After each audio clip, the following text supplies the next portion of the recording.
നമസ്കാരം. ഇന്നത്തെ 10 പ്രധാന വാർത്തകളിലേക്ക്. പാർട്ടി ഫണ്ട് ദുരുപയോഗം ചെയ്തതുൾപ്പെടെയുള്ള ആരോപണങ്ങളുടെ പേരിൽ കൺസർവേറ്റീവ് എംപിയെ പാർട്ടിയിൽ നിന്നും പുറത്താക്കി.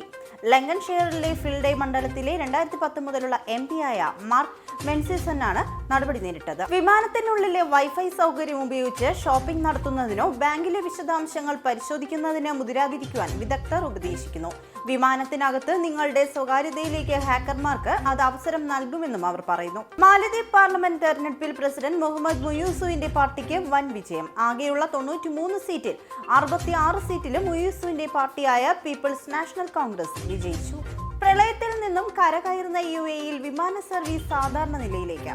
ദേശീയ സ്വകാര്യ വിമാന കമ്പനികൾ സർവീസുകൾ പൂർണ്ണമായി പുനഃസ്ഥാപിച്ചു. വടക്ക് കിഴക്കൻ സിറിയയിലെ US സൈനിക താവളത്തിന് നേരെ മിസൈൽ ആക്രമണം.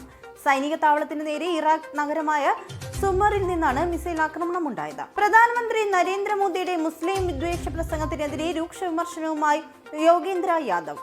BJP തോൽക്കാൻ പോകുന്നു എന്ന ഭയമാണ് മോദിയുടെ വാക്കുകളിൽ നിഴലിക്കുന്നത് എന്നും അദ്ദേഹം ചൂണ്ടിക്കാട്ടി. കിഴക്കൻ ഡൽഹിയിലെ ഗാസിപൂർ ലാൻഡ്ഫീൽഡ് സെന്ററിൽ ഞായറാഴ്ചയുണ്ടായ തീപിടുത്തത്തിൽ വ്യാപക പ്രതിഷേധമാണ് നടക്കുന്നത്. തീ അണയ്ക്കുവാനുള്ള ശ്രമങ്ങൾ ഇപ്പോഴും തുടരുകയാണ്. വിഴിഞ്ഞം തുറമുഖ പദ്ധതിക്കെതിരായ സമരത്തിന് പിന്നാലെ ലത്തീൻ അതിരൂപതയുടെ അക്കൗണ്ടുകൾ കേന്ദ്ര സർക്കാർ മരവിപ്പിച്ചതായി arch bishop Thomas J നെറ്റോ.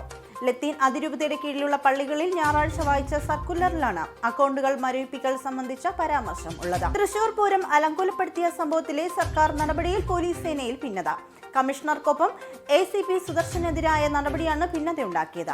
IPL Punjab കിങ്സിനെ തോൽപ്പിച്ച് ഗുജറാത്ത് ടൈറ്റൻസിന് ജയം. 3 വിക്കറ്റുകളുടെ വിജയമാണ് ഗുജറാത്ത് സ്വന്തമാക്കിയത്. ഇന്നത്തെ 10 പ്രധാന വാർത്തകൾ ഇവിടെ പൂർണ്ണമാകുന്നു. കൂടുതൽ വാർത്തകൾക്കും വിശദ വിവരങ്ങൾക്കും RN TV UK channel subscribe ചെയ്യുക.